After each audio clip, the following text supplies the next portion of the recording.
Disturbing footage surfaced of a drag queen performing in front of infants. Yes, infants. The vision is so shocking that we have to heavily blur it. But these are grown adults in bondage gear or in G-strings strutting around in front of tiny kids, infants, toddlers. The heavily sexualised drag shows is just the latest in a growing list of drag events being targeted towards children. Palm Springs drag performer Sabrina Williams with a young girl on stage dancing to a cheering brunch crowd. Williams posted the clip online last month. Writing drag is for every age. Drag helps to teach people that you can be whoever you want to be, and I feel like at any age that's when you should start learning it. The younger the better. Kids sit crisscross applesauce for a story read by a princess. So this story, you read this one?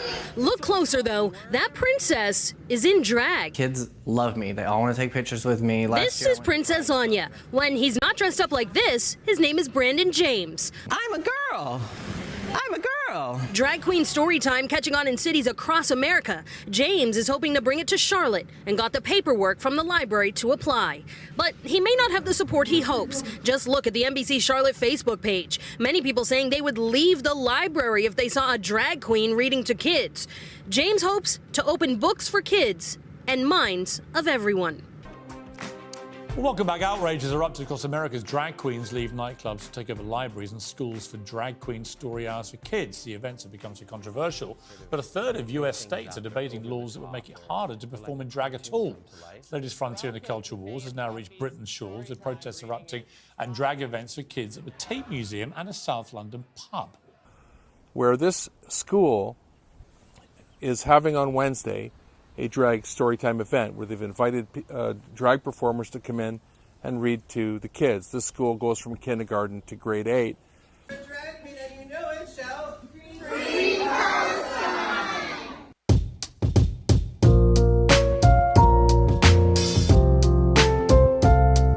But most of all, Michael likes to twerk. Now, does anybody in this room know how to twerk?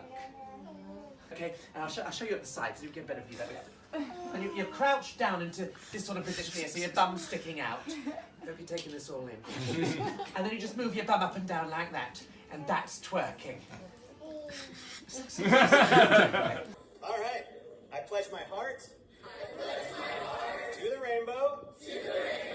One camp. Full of pride. Indivisible. With affirmation and equal rights for all. Watch your heads. LGBTQ kids. Camp Lightbulb is a Provincetown-based camp heading into its 11th summer. In addition to its spot on the Cape, it also has expanded to locations in New York and Los Angeles. Camp organizers say these destinations are based in the heart of LGBTQ-friendly communities, which allows campers to fully be themselves. It's designed for teenagers 14 to 18. It's called SOGI, for sexual orientation and gender identification, a curriculum that teaches public school students across Canada to celebrate the homosexual lifestyle and that gender is fluid. In other words, your gender is not dependent on what parts you were born with, but rather what you feel like in the moment. There are people whose gender might be a little bit of both or might even be neither. Lessons include books about transgender children, such as 10,000 Dresses, and songs like The Rainbow Song. Gender won't decide the choices we make. Some boys like dressing up, some girls like catching snakes.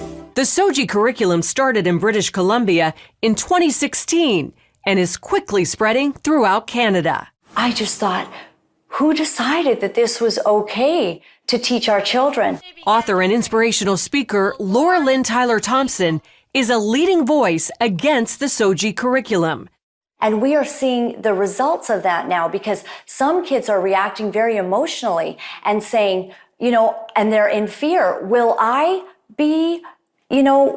suddenly struggle with feeling like a different gender inside of my body? Carrie Simpson of Culture Guard, another leading opponent, calls the curriculum nothing short of child abuse. All those beautiful qualities that make young girls, beautiful girls and women, are being basically vilified. The things that make our boys boys are being, taken from them. So things of equating young men to being strong protectors is something that's now evil. But Morgan Auger, a transsexual and supporter, claims it's about acceptance, not indoctrination.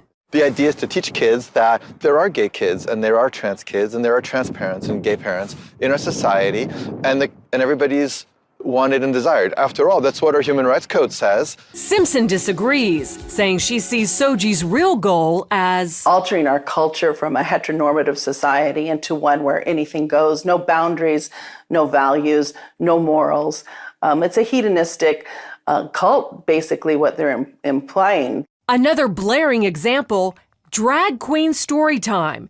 It's happening in Canada and America, where some public schools and libraries invite drag queens, some dressed like horned demons, to read to young children. And it's a social deconstructionist agenda. They're using children, little 5-year-olds, to accomplish this. And parents are waking up and saying no. When asked about parents' rights, Auger says, well, actually, in Canada, parents' rights are limited and children's rights are put ahead. He's undoing my belt. I'm reaching into his bedside drawer for a condom. Yep, that's real. A good handy is all about the wrist action. Rub the head of his back and forth with your hand. Yeah, that's all in here too. After a bit, a person's becomes moist and slippery. And sadly, this is real too, including multiple different sex positions. Truth be told, this is getting out of hand. We're gonna get into all of these books that I went out and bought to see for myself how bad things truly are. The books in question, Here and Queer. It's not historic, it's perfectly normal. This book is gay, sex, and all boys aren't blue. As you saw, I bought 2 of the books that they mentioned. And ma'am, they are very sexual. We can go through this one, bent over like it's nobody's business. Ma'am, why are you lying? This is right here. The practice of having drag queens read books to young children in libraries and schools has spread across the world and is coming to a primary school near you. Initially simply storytelling, the inevitable mission creep has led to toddlers being subject to full-blown drag shows, replete with lip-syncing, gyrating and twerking. To its adherents, Drag Queen Story Hour sparked a cultural movement promoting tolerance, self-expression, and the greater understanding of gender diversity.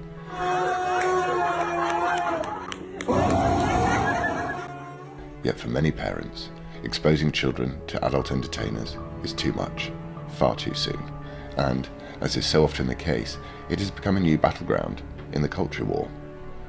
Drag is for anybody and everybody who wants to put on a fun costume and get up on stage and entertain people. Everybody should try drag at least once.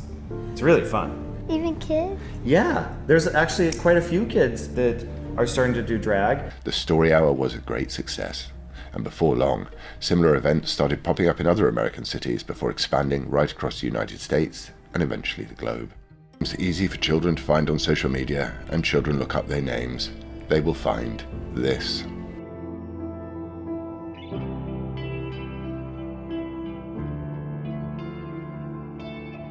They raised their voices, and together this community cheered as protesters were forced to leave Drag Queen Storytime with Tori Tia at a bookstore in Campbell, where they tell us a group showed up with signs, and at one point a few of them pretended to be a part of the audience. He was saying some really transphobic stuff, he was calling me a transvestite, and I shouldn't be let around the children, and that parents shouldn't be the parents should be ashamed of themselves. I am a school teacher, currently teaching kindergarten. Oh, I'm also a drag performer named Facelift. So Drag Queen Storytime, it's just a wonderful time for me to be able to bring my love of working with kids with my performance. Welcome to Faye and Fluffy's Storytime. Reading is fundamental. I'm hoping what the kids get out of coming to Storytime is an opportunity to see that things that are different aren't scary, that things that are different are amazing. That's kind of what is so incredible about the reading, is that you get families from all sort of backgrounds and experiences and relationships and gender identities and everything. And the grassroots aspect of what this is that you're giving these little morsels of stuff to these kids who are really honestly some of the most powerful teachers that are out there in the world. So I'm hoping that it's like, you know, dropping a stone in the pond and then it just ripples out.